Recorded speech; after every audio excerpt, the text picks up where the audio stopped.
Welcome to Seat Time, where we drink beer and talk about all the happenings with motorcycles. Alright, what's going on, everybody? Welcome to Seat Time. Brian Pierce here. I've got two sexy, glistening young men next to me. They are younger than me, but they're of age, so it's completely legal and of consent. Cameron Ishmael on this side, and of course, Cody Beck on this one. Let's start with this one. Actually, how old are you, Cameron? 21. 21. 22. 22, so he's actually older. That's okay. He's got a better number. It's 1. Number 1. So you... Fair enough. Fair enough, yeah. Well, you had to go disappear and do all kinds of stuff overseas. That's right. Yeah? College. Oh, yeah, no, whatever. Get your degree. That's fine. So, you're Cameron Ishmael. You're from Texas. You've been racing dirt bikes. 2011 Toro champion. 2011 TCCRA champion. Yes, Does that how sir. the numbers work out? Yeah. Okay, so you're pretty awesome. So we're glad to have these guys on the show talk about stuff. Cody Beck, you know, he's like an ex-pro doing the whole college thing, engineer. You know, he's got a job. That's good. He's got a job, but I mean, come on, engineer. He's gonna be paying all of our bills one day, so that'll be good. But what's going on now? You're in the heavy A class, right, with Yeah, Toro? heavy A. Yeah, you're winning that. Yeah, just trying to get back into things, and it's pretty good. Just trying to get back with those guys. Yeah, I think you'll be okay. Are you gonna do the pro class for any of the TCCRA or Torn or local stuff? That's the plan. Just well, you're like, I don't like money. Piss it away. well, I want to focus on finishing school, of course. You know, this is my last semester, so If you will. yeah, You need to graduate, man. I need to be done. Yes. Well, you just got your pro license, or no, your pilot's license. Private pilot license? That's pretty cool. So that's good for him. All right. You're at UPS, working still? Yeah. All right. Bigger news, though. You have gone back and forth with this Cowie KTM thing. People have no idea what's going on. So give us the official breakdown. What happened? What is this? Like, it really came down to I didn't have the time, and we didn't think about it. We're just like, oh, we're just gonna do it. You know, I'd been riding Cole's bike. I was like, I like it, and it was. Talk really, about Cole Kirkpatrick. He's not the worst guy ever, right? No. Right. Very fun to ride with. You can learn a lot, and so I was like, all right, let's just go get him. And you know, at Callisburg, you know, it was good. I felt good. But Bonita, we were really struggling getting the bike set up. You know, I was like, man, I couldn't feel comfortable. So Dad's like, you know, go get your 450. So I went, took the for sale sign off, borrowed some gas, and I went and did a lap. And I was like, man, you know, I'm at home. Like, first 3 corners, I was like, you know, that's what I'm doing. Yeah. And so we realized we'd made a mistake. Like, you know, realistically, we should have waited till summer. You know, I'd have time to test on the bikes. But right now, you know, next weekend, Torn starts, and then the last Toro, I was like, I don't have time to not have my mind made up, so I'm just going to go with what I know, and it's Kawasaki. All right. Well, you guys can say brought some of their T-shirts. Both of these guys are sponsored by was it Kawasaki or is it Honda Kawasaki? Honda Kawasaki. Yes. We got to say it right here on the show because apparently Right. it's official. Well, yeah. It's been kind of interesting because of the fact that you made that switch so quickly. You ride 450 as well. Yep. I bet it's a big boy. But you know, you kind of went back from the you had the 250 SX and then 300 XC on the 2 strokes. Okay.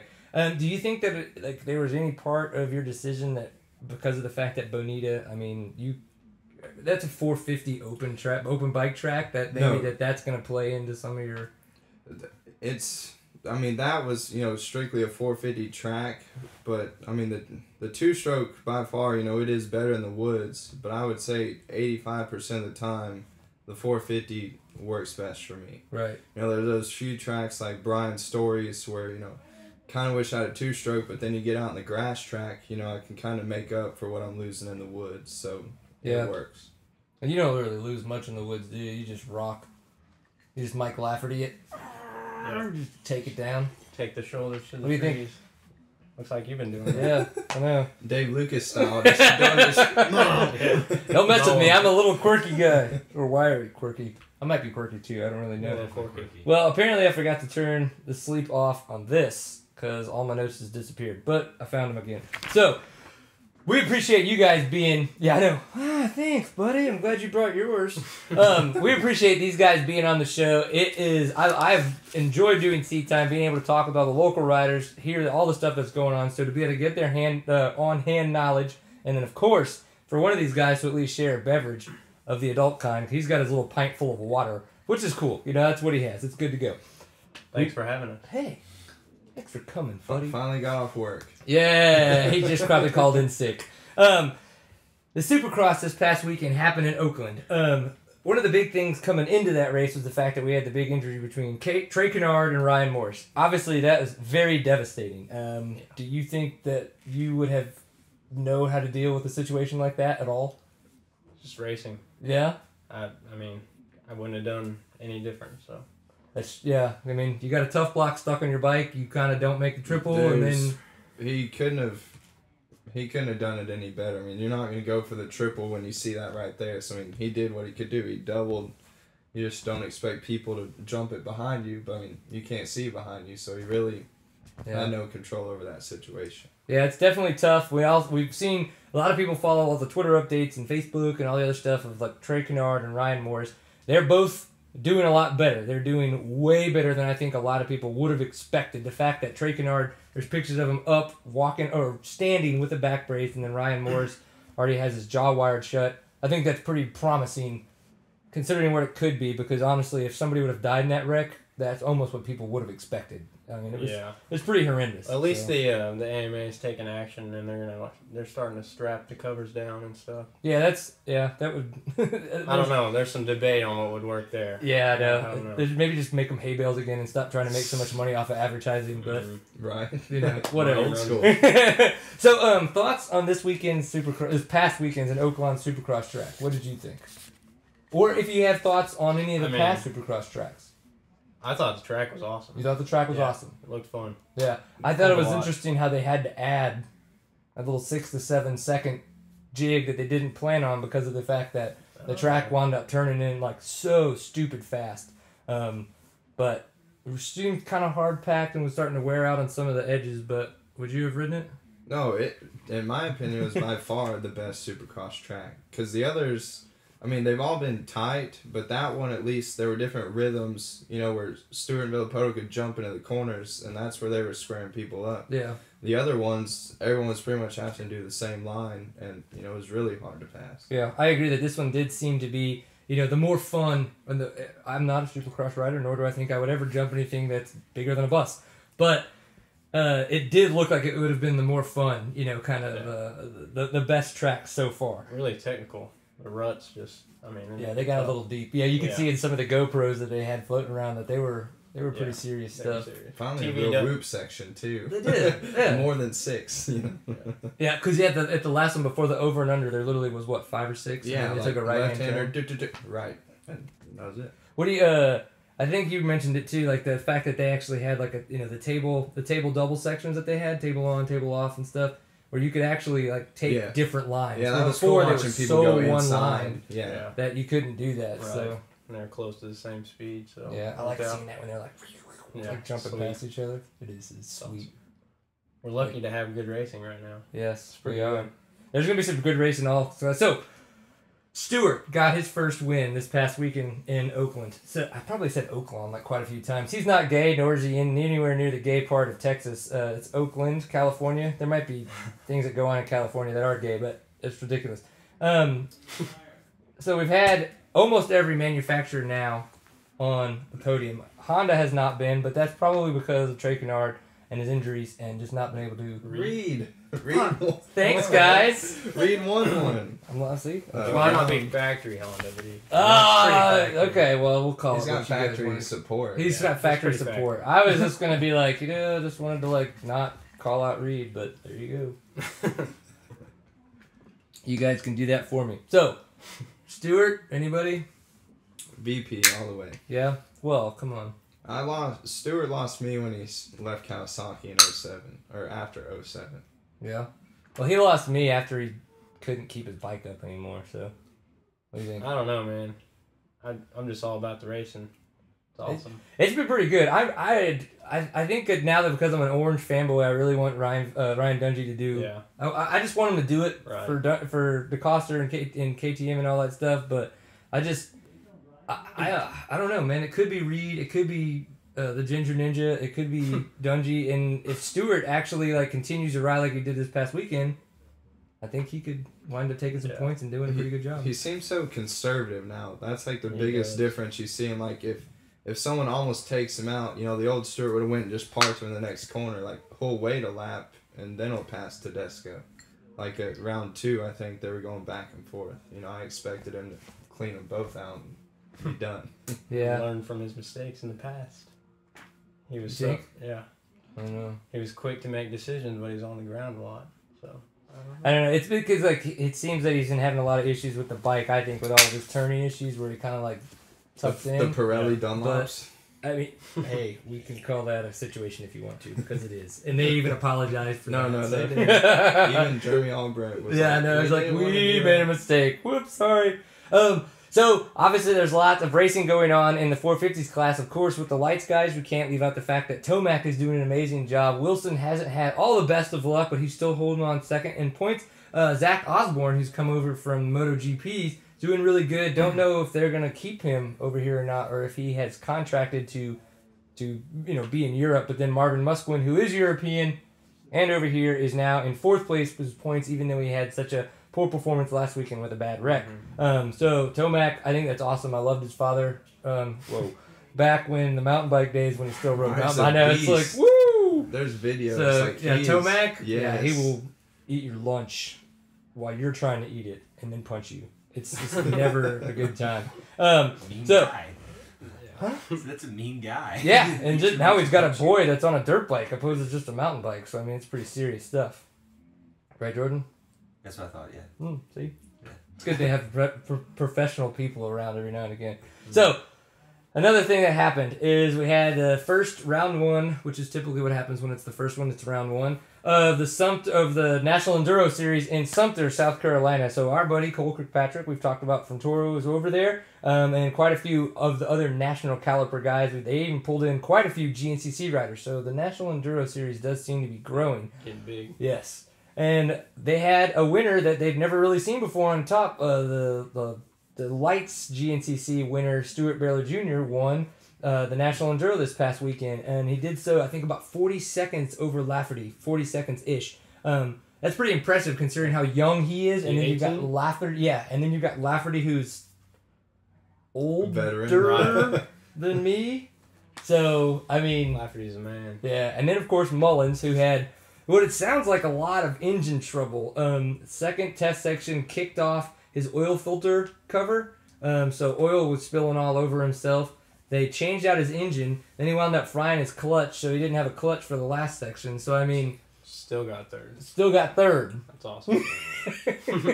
And I think Cole was talking to him, asking him, what he thought about the fact that he's got so much more competition now. And it's like, well, I think... And Cole told him, I think you just pissed a bunch of people off when you came in here and kicked everybody's ass. So they're trying harder now and they want it back. So, I mean, if you look at Lafferty, I mean, that guy's got, I think, 7, National Enduro wins. At least. Yeah, minimum. So, a lot of racing. Bobbitt didn't have the best of luck. He is the defending champion. He was trying to come back. Unfortunately, his wrists seem to still be bugging him. But, he's pretty hard on himself, so he wants to do the best he can. But hopefully that comes back quick. Brad Bakken on his new... YZ250F on the off-road Viking Range Yamaha, all kinds of Obermeyer.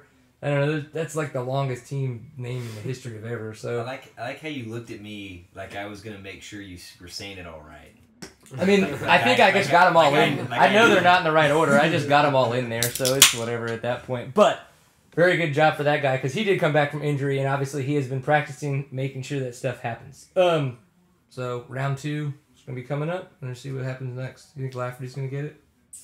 I think Mullins. Yeah, I know. Man, if he did all that and still came in with third. Last year he won a bunch of them. I was just surprised because I was like, he's always GNCCs, and then, as you said, they're slowly starting to come to the Nationals. More of them.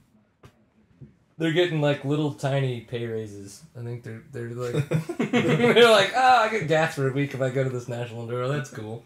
Awesome. So my broken body was actually out this past weekend at round 2 of the TSEC series in Fluvanna, Texas. This is an old property that used to be run kind of by the Lubbock Trail Riders. They had the last time they used it was 2009 for the National Enduro that Cole Kirkpatrick won. Yeah. Maybe, way to go, Cole. Yeah, he's pretty cool. He's all right. That's pretty awesome. But they used Chuck Norris, which is one of the really cool downhill sections out there, and it is that awesome. It will kick your ass, and that's actually part of what gave me this nice little war wound here. I had a really good run going. I was having fun for the first 3 sections. It's very fast, but shaly out there. It's really weird. It's not as dusty West Texas as you would think. It's kind of got some nice rock to it. So it gets technical. It's fun in the creek beds. You get in there, 4th, 5th gear. Have a good time. I wound up racking my brains out on the ground a couple times. Finished nowhere near where I would have liked, but at the same time, I'm still here drinking beer with these fine gentlemen. That's not the worst place to be. Worst place that you could be is probably not on flyracing.com. That is a website where you can go ahead and get awesome gear, all kinds of fun casual wear. You can get, even if you're like, hey, you know what? My backpack needs to look badass. Go to flyracing.com. They've got all kinds of cool stuff that's going to make guys like me, if you look worse than me, that's okay. If you look better than me, go you. But you can always look that much more better if you're wearing Fly. I think that's half the way to do it. I don't know. I mean, I know you guys have other sponsors, and that's part of our show sponsors, so you guys just keep your mouth shut. Yep. So, what's going to be coming up, guys? I think round 6 this weekend is going to be fun. Now, this is a little awkward, but we're going to kind of go back and forth. I'm going to try to get his opinion first on the TCCRA Poolville race from this past year. Give me some of your thoughts on the track then, so we know what to kind of expect for this weekend. Things you like, maybe you didn't like, that maybe if they're listening, they could change now before they make the track. I really liked it because it had a bit of everything. You take off and it's kind of just grass track, but then you jump in. That just happened. Nice.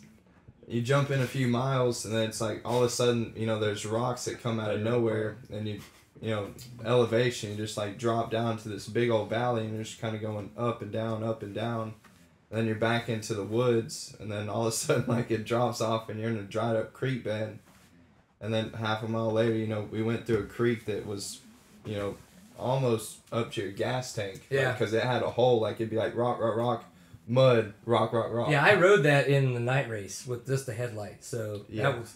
Mm-hmm. And I think it'll be really awesome, because I was like, man, that was a pretty technical TCCRA. A lot of people were getting, pissed off, but it was hot. I was like, okay, this will be a sick Toro track. And, it was summer, they had a swimming hole too, so it was real good for the spectators, because you can get all the way around the property. So it'll be really good to watch. I forgot that they had that swimming hole. Yeah, I was running around in my little Lycra shorts, because that's all I had. And I was like, I don't want to get out. It's awkward. But... do what you can. Okay, so obviously you're going to be looking forward to it. Have you ridden out of Poolville? Never been there. Never been there. Okay. I kind of have to say that I completely don't agree with anything he said. I've been there. You have anything good to say? You know more than me. Yeah, I've been there. And it was a lot of fun. I got to do the night race I was talking about, where I got to ride Brian Story's little beater bike that he had with the headlight on it, and with them. That was fun. And... it's really technical. It's badass. They got all kinds of fun, crazy stuff. And then they've got the neat, like, open part where you can go around the pond. I mean, you just fucking... oh, yeah, and you could actually hydroplane. Yeah, I know. Like, that's where me and Caleb were going at it. So, I think it's going to be a lot of fun. And I agree, Toro tracks, always sicker, always a little bit longer. I think that I did hear that they're going to try to make sure they take out the little river... creek thing. Yeah, because with that rain, I'm sure it's deep. And we were supposed to go out and do we, as in myself, were supposed to go out and do the recon on Friday, but because of all the rain that we had here in Texas, I couldn't make it out. It was essentially a swamp.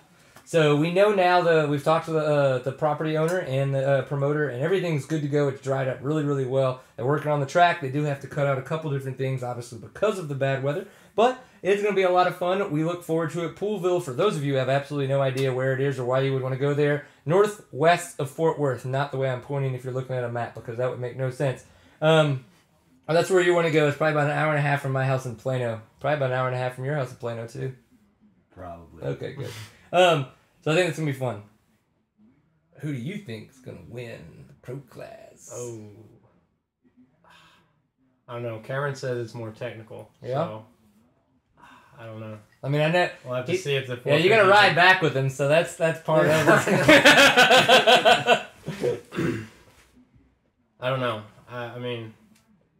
probably have to say Cole, just because he's won the technical races so far. But, I mean, Cameron's had lap times that were definitely comparable to Cole's. So yeah, comparable and faster, too. Yeah, so, I mean, you just never know. Yeah. I think if we were to play the card, obviously Cole has technical speed that...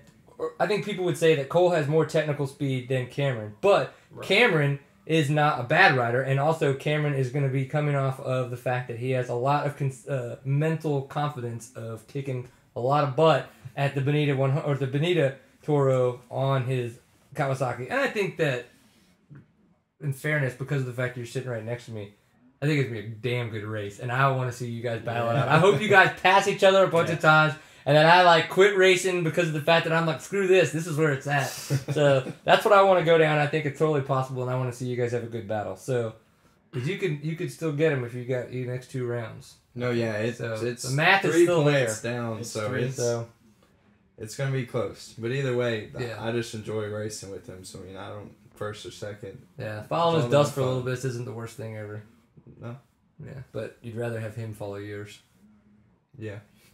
Boom. That's what's happening.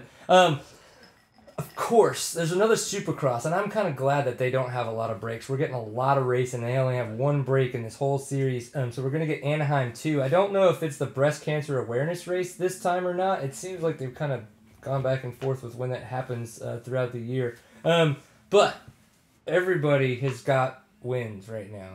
Obviously Suzuki, but, did they really exist? So, what's going to happen? You tell me. They just had a little animated track map out. It looks fun. It looks different than Anaheim, but Anaheim won. But yeah, I'm gonna have to go with RV. Yeah, I think he's the one. Okay, you too. He's a solid.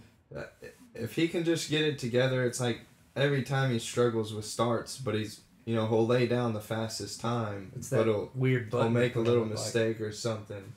The button. Not so sure. He needs to stop using that hot start button or whatever it is. Look at the throttle something funky. I don't know. They call it something weird. It retards the motor to reduce wheel spin. Yeah, no, I get it. I know what it does technically, but it's funny because the fact he's probably sitting on this it's like a KTM, right? It's like, no, the wrong button. It's not a magic button. Man, I don't know. It's a tough one because of the fact that I honestly wasn't expecting Stewart to do what he did this past weekend. I kind of thought that he was on his way out, but he showed that he can mentally wrap his mind around riding and not overriding himself. So he got the win. So obviously Stewart still has it, and he can keep it up. Reed rode really, really well, but Reed kind of got handed it to him by Stewart because Stewart took off and left him. Yeah. So you always have to wonder, does Reed get beat mentally? How easily does Reed get beat mentally nowadays? Not easily. So, okay, well, he mentally beat himself after that crash, but... Yeah. Well, I think anybody could... Yeah, the fact that he was walking was pretty good. I think Ryan Villapoto, even though I don't want to admit to it, is probably the guy who's going to win it. I just really want to see Dungey... He's consistent, he's fast, he knows how to make passes, but I feel like he does what you were talking about with Stewart in the past couple of where he waits 1 lap too long to make moves, to really... conservative. Just a little too conservative still. And I feel that when Dungey really starts to push it and tries to ride too aggressive, then he overdoes it and pulls a Stewart kind of thing. I hate to say it like he doesn't have the raw speed of Stewart and Villapoto. Yeah, he's kind of trained. He's a little DaCosta baby. DaCosta baby. Hey man, that's not the worst thing to be, right? Again, my notes shut down on me, but I'm gonna figure this thing out. Oh my god, it's got an on button. That's ridiculous. So this has been Seat Time, episode 47. I don't know if we even said that in the beginning, but in case you made it this far, it's episode 47. Again, we got Cody Beck on what is my right and Cameron Ishmael on my left. And speaking of Cameron Ishmael, I realized I did not say congrats to Cameron Kirkpatrick on his win at the T-Sec Enduro. I think that's one of his, if not first, very few of his T-Sec wins. Yeah. So, but... The guys on the couch are awesome. Appreciate the fact that they came in town. And I have to say to Cody Beck, thank you for enjoying a brew with me, my friend, because not too many people will do that. Well, Jordan will, but Jordan and I do that a lot. So I don't get too many. It's like what I'm here for. Right? The guy you had last time drank a lot of beers with you. Rick Ryder? Rick Ryder? Man, that guy, there's a lot about that guy. That we could have a whole other show just about that guy. So, where you can find all the shenanigans that we talk about on a daily basis is seattime.co is the URL of our website. On Facebook, facebook.com/seattime. And of course, Twitter, because I love to tweet things about random stuff that I found out on the internet that might have to do with motorcycles, at seattime_co. Do you have any other socialness that you would like to share? No. No, don't talk to him. Yeah. He's going to go carb up. Ride. Yeah. You going to rocket? Carb up. Rocket? Yeah. Yeah. Definitely. He's going to get in a rocket ship. We know what that's up. Yeah. What about you? Do you have any socialness? Just Facebook. You're on Facebook? Yeah, if you could spell his name, you can find him. I'm not going to help you out with it. All right. So to Rick Ryder, we say, thank you guys for being here. And remember, I always enjoy a pipe full of awesome. And if you're not going to have a beer, drink water. There you go.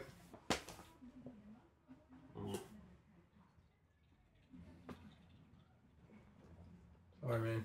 There's a whole another one. Peace. We're out.